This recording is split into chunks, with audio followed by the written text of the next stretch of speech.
เนาะปีนี้กับปีหน้าเนาะ ปีใดก็บ่เอานักยาและตัดพิเศษเลยลูกก็บ่ให้เอานะลูกก็ว่านะ เขาบ่หาอะไรลูกเนาะเขามีครอบครัวแล้ว มีคุยกับเขาโคกะผู้ชายหลาขอยาแม่อยู่ไปเลย รักแล้วยาได้กูยังจังได้อยู่ ยาก็เท่าแล้วเราอ่ะ โอ้ยังสั่นเท่ากันนี่เขายังเอาอยู่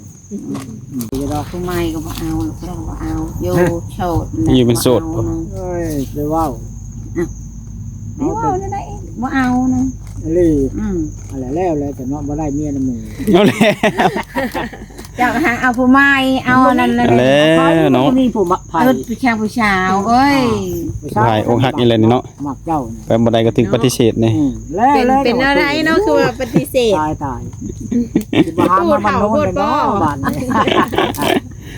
โอ้มังวันไหนเนาะตู่เนาะ โน่นแล้ว ในหน้า ญาติ เนาะ ยัง ตู่ มาแล้วแล้ว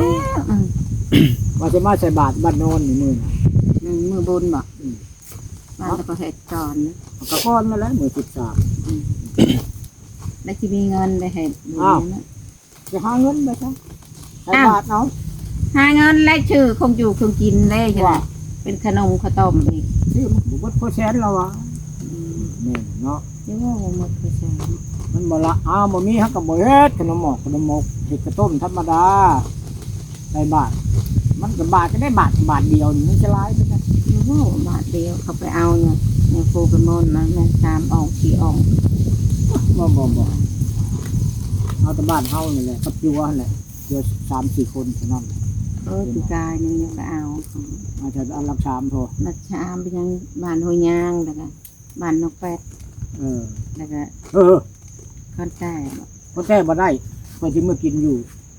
บ้านแม่น้อมเพิ่นมี13คือ นั่นน่ะ กินก่อนคือกันแต่ว่าไปซังเอาว่าเพิ่นเปิดบ่มื้อ13ค่ำนี่ก็ได้เอาเฮ็ดไปตามมันบ่มีอย่าปูเนาะเพราะอันเกี่ยวมันนี่สิบ่เอาผัวอันนี้บ่ช่างย่าแล บ่เอา เอ้ย บ่เอา เอาเลย แล้วจ้ะบ่ได้เมียน้ำมือ ถ้าลมเจอ ล้มอยู่ซื่อก็ไปซื้อจักแลจะได้คือสิล้มเขาจะว่าเอาไปจักแล ลงคาลมเนาะ ลงคาลมพอตู่เอาเลยเนาะตู่เนาะ ลงก็ล้มประตูก็โคมักก็มีได้ น่ะ เที่ยวมาเว้าอยู่เนาะ เดี๋ยวมาหามาจอมเว้าอยู่เนาะ มื้ออื่นมามักมาอยู่หันล้อมมาดูเจ้าเนาะ อยู่คนเดียวจำพญา นี่ผู้เดียวบ่ได้หมู่ปากหมู่เว้าว่าก็มีได้คิดแน่นอนเนาะ อยู่ แม่น ไป ความพอ เท่า ตู่ นี่ ว่าเนาะตู่เนาะ อ้าวมีครูมีทีมก็ดีแล้วว่า ใครก็อยู่ผู้เดียวเนาะ ใคร ตู่ เห็นแล้วคุณเขาเนาะ แม่นความพอตู่ว่า แต่หนอกก็ยังมีโค คำว่าลูกเต้าก็แม่นจะดอกเจ็บไข่ก็เพื่อเขาสิมาถามมาบ่ายเนาะ อยู่กองอยู่นครเนาะ คือผู้มีอะไร อืม เอานะแม่ผมจะไปเว้านะ เอ้ย เนาะปีนี้กับปีหน้าเนาะ ปีใดก็บ่เอานักยาและตัดพิเศษเลยลูกก็บ่ให้เอานะลูกก็ว่านะ เขาบ่หาอะไรลูกเนาะเขามี มีครอบครัวแล้ว มีคุยกับเขาโคกะผู้ชายหลาขอยาแม่อยู่ไปเลย รักแล้วยาได้กูยังจังได้อยู่ เจ้าก็เท่าแล้วเราอ่ะ โอ้ยังสั่นเท่ากันนี่เขายังเอาอยู่ ตัวอยู่จากปีแล้วจ้ะ คอยนี่ แม่น ชาว เช้าไปช่างอีก 40 ปี สองเช้า 20 ปีเนาะ สิแม่นก็เล่าแต่นั่น 40นะ พอเอาอยู่ดอก40ยังมันเท่ากันแล้วดอก เนาะ ยั ตู่ งได้ฮักลูก5 คน 50 บ่ได้ลูก ไอ้น้ำบ่อย ทำในที่ได้ลูกเนาะ ได้ยังไงเนาะ อย่าบ่ได้กีฬาได้อยู่2 บ่ได้เขาว่าบ่ได้เราบ่ได้ โอ้ ชุดแล้วบ่ ดีแล้ว อายุ40มันก็ชุดหรือเปล่า 5 คิดยังได้ 50 อืม แล้วว่าตะกี้ว่ารอแบบมันนี่เพราะว่าตัดเลย บ่เอาบัดนี้เนาะหมดเลยมาบัดนี้ เบิดแล้วเบิดแล้ว ปัญญา ตะกี้บ่ลอยมีหวังอยู่ได้คำว่าลอยเนาะ นี่ละรอมีหวังอยู่ว่าพังไปจะ มาบัดนี้แล้วบ่เอาเลยตัดปุดเลยบัดนี้ บ้านนี่ตัดแล้วแล้ เป็น ว อะไรปัญญา เนาะ เป็นอะไรปัญญาตัด บ่ได้ได้แล้วเนาะ มาหันมาไกลเท่านี้แล้วเนาะคนเราตัดไปได้คันเราว่าเบิ่งก่อนก็ยังจะเข้ามาอีกเนาะ พอได้จอบ บ่บ่เบิ่งบ่จุดนี้บ่เบิ่งแล้วว่ะ ฮะ บ่เบิ่งก่อนบ่นี่ตัดเบาๆเลย บ่เอานะ ตัดเลยปะเนี่ย ยาแล้ว อืม ยาก็บ่ได้ เสา คุ้มไป ตัด เนาะ เลยคนนี้ บ่เอาผัว มีคนมาเอาผัวหน่อยเด้อ14เอ้ยนี่เขาว่าชมกันละได้เนาะ ผู้ใดที่ว่า เหมาะเลยเนาะ อยู่กับอกหักแล้วบัดนี้เนาะ เขาว่าชมกันแล้วบัดนี้ติดตัดหลายตัด บ่ เนาะ ผู้ใหม่มักก็บ่เอา มาบ่เอานางมีแต่คนตัวและยา มีแต่คนตัวน่ะ นี่ ไผมาตัวเจ้าหลายแท้ เอาตัวแล้วผู้นั้นตัวแล้วก็ตัดชิ้นบ่ว่าเอาเลย ไผผู้นั้นน่ะ อ้าว ชื่อเอาพัง ว่าพังเลยคือกระเจ้าหลอก ยา แล้วว่าเชียร์หูเชียร์ตาเนี่ย หักกับพื้นแล้วเราหักกับพื้นได้แล้วเราว่าตัดแล้วก็ตัดเขาก็ไม่ได้ว่าดอกเนาะกูว่ากันนี่แล้วจนบ่เห็นหุ่งจนเท่าไรเดือนถูก ไผบ่เห็นองค์ เฮานี่แหละบ่เห็นหง เป็นหยังจะบ่เห็นองค์ อ้าว มาตัวแล้วเป็นองค์ อ้าวถึงพอเบาหรอก โอ้มันบ่เกี่ยวดอก บ่เกี่ยวจะได้คอยจนเห็ดอันนั้น เห็นหยัง ขาตัวชัดให้เพิ่นกิน โอ้ เออ เพิ่นถามผู้เก่าคอยถาม แบบฮีทนี่บ่เรานี่บ่ ที่นั่น ถามได้ว่าเจ้ามีผู้บ่าวใหม่ใช่ป่ะ เพิ่นว่าตัวเก่ายังบ่แล้วอ่ะสิเอาตัวใหม่เพิ่นว่า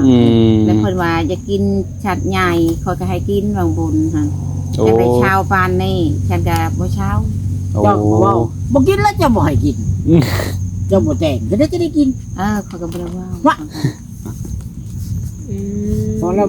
เจ้าบ่แต่งพอ เจ้า เจ้าได้ นี่ปลาเฮือนปลาชานจังพี่ได้เพิ่นว่าเนาะเอาไปเบิ่งดอกไม้หั่นนะ อ้าวคนมันมีลูกมีผัวก็ไป ให้อยู่ในเฮือนว่าอยู่น้ำลูกน้ำหลาน คนบ่ตายก็ไปแล้วว่า แสดงว่าเพิ่นบ่ให้ในตู้มีตัวในเนาะ ทางไปหันไปเป็นบุญเป็นชินไปเฮ็ดได้มันว่า ไปโลโกเกไปหาลมบอกลมบ่าวนะไม่ไป ก็ล้มแล้วใจยังบ่ขาดก็เว้าแล้วนะ ว้าวอยู่ได้หักเพิ่นเว้าในนั้นเนาะ บ้านเจ้ามาครอบลาวตอนมา ก็บ่ได้ครอบ แน่ เนาะ แน่แน่ สิครอบได้เนาะ ก็ครอบแล้วเฮ้ยค่อยน่ะอยู่บ่ยินกินบ่ได้แล้วสิเอาผัวแล้ว ก็บ่ได้ว้าว มีผู้บ่าวผู้เว้านี่แหละ ก็บ่ได้ว้าวแล้วเนาะ อันนี้ ตาคอยแลมันเป็นแชงคือแชงงันมิสเทลนี่นะมันอยู่มันเป็นวงคืออันนั้นพี่จังนะคือมีแมงมาอยู่น้ำตาเฮามันยุ่งยัก ก็ไปใช้บ่ได้เป็นเดือนสอง คอยจนจอยไม่ใช่ว่าคอยใช้อารมณ์นะก็จะว่า ใส่ลม ใช้อารมณ์มาได้กับพวกบ่าวตัว ตัวกับมันนั่น ใส่เนื้อคิดว่าใส่ลม ใช่พวกคิดล่ะ ใส่หัวคิดก็ว่าใส่หัวคิดใส่ลมว้าวก็บ่ไป ใช้อารมณ์ก็ได้ใช้คิดก็ได้ เข้า แม่นใส่อารมณ์ใส่หัวคิดเนาะใส่สมองลายโพด เที่ยวเข้าซอย ใส่อารมณ์ใส่อารมณ์ก็อยู่กับพ่อใหญ่เนี่ยต้องใส่อารมณ์กัน จะ ได้ ไปเกี่ยวแล้วเขาให้เกี่ยวนะเขาไปเกี่ยวนะเนาะมาให้ไปเกี่ยว มาแล้วพระปัจจยาพระโทรบอกซื่อๆเราอ่ะบ่ได้มาบอกมาขอมาปกติเราเท่าสั้นจังซี่ เป็นมาลำมาลอยเลย เลยใส่พวกคิดหลายเลยเสียแซงหูแซงตาเลยเนาะใส่สมอง น่าจะคายแน่ ถึกหลอก ฟังวอเลยยาเลยบ่อยากได้ผัวเลย บ่จะได้ ผู้ใหม่ก็มาก็บ่เอา เอายาเลย เข้ามาคอก็บ่เอา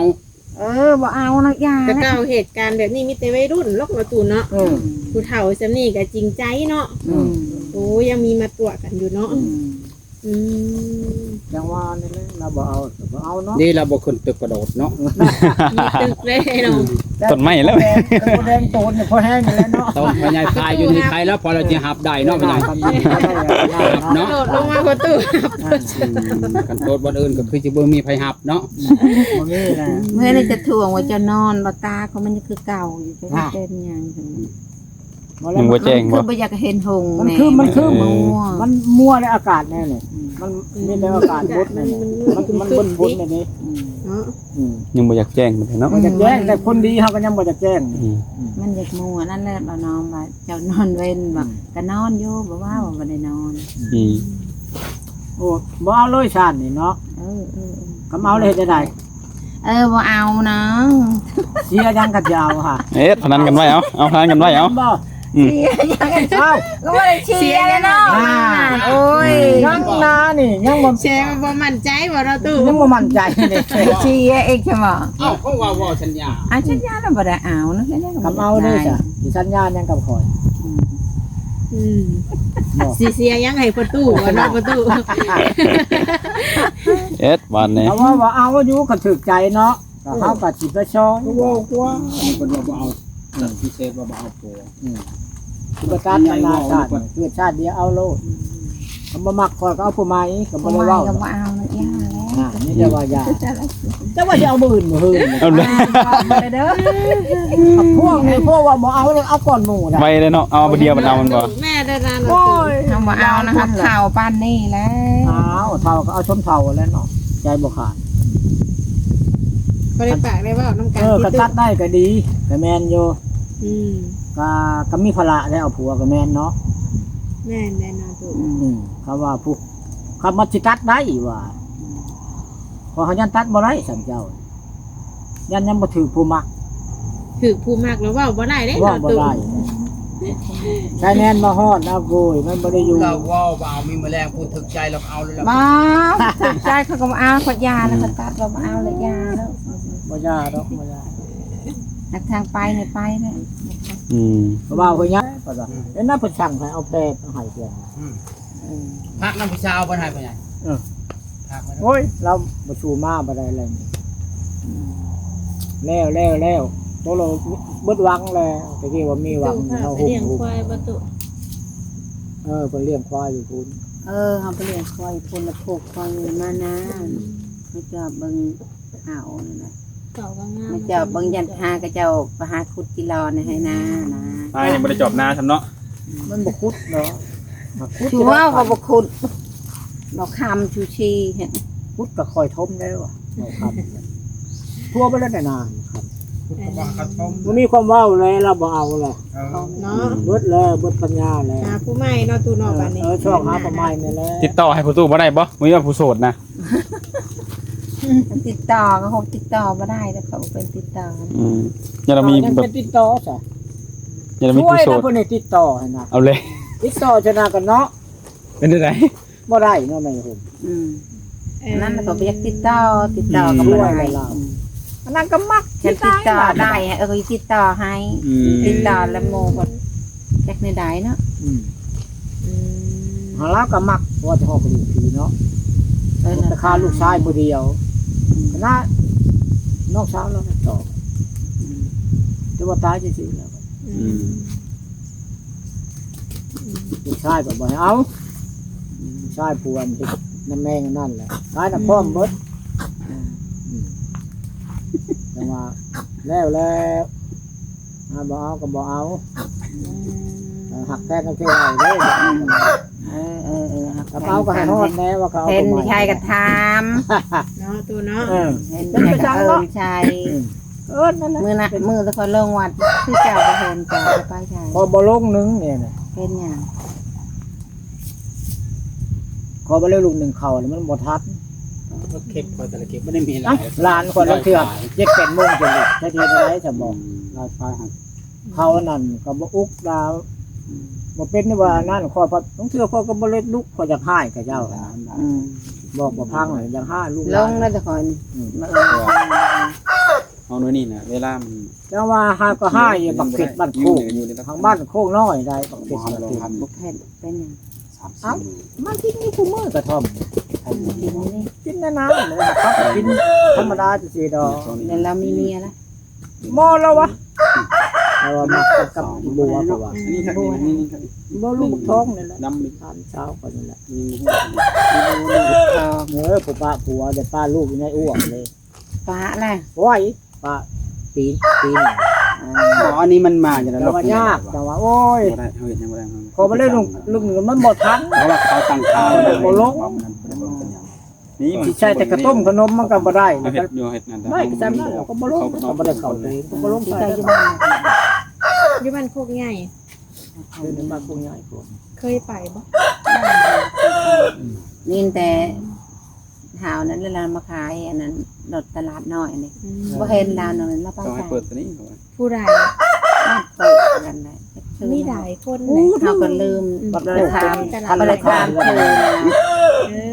อ เรามาขายรถตลาด ผู้ชายบ่ ผู้ชาย บ่เคยเอาใน TikTok เราไปเอาเครื่องอยู่ตลาดอันชิโน่ได้แล้ว โอ้ เห็นเรามาหนึ่งเราเป็นยังมากหัว เราอย่าบ่ เดี๋ยวเราเดินไปแล้วมีหลายคน โอ้ยมันลายได้บัดโคกได้สมบัติใหญ่แล้วเนาะ อืม แล้วก็ไปบุญมานั่นกันไม่ได้พ่อแต่พ่อแท้ข้าวเดียว ใช่ โอเคตู้โอเคเนาะขอบใจเด้อโอเคสบายดี ว่ากัน